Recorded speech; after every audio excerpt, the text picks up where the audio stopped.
Wave Dash 130cc. Re-replace natin. Gawa nga kasi ilulubog natin yung valve nito.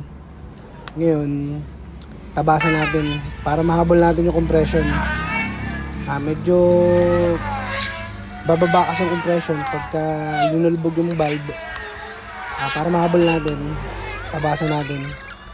Para kumitis na rin ba para walang singaw talaga. Kaya kung mapapansin nyo, may bingkong talaga hindi siya pantay talaga. Kaya mas maganda talagang ma-replace talaga siya.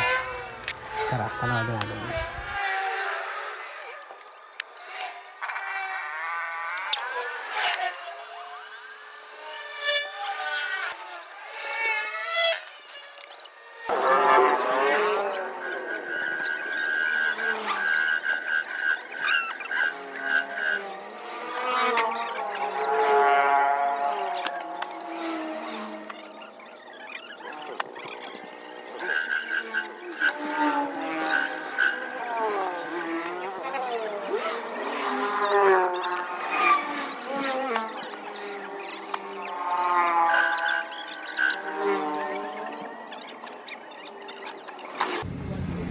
Yun, okay na, kinis.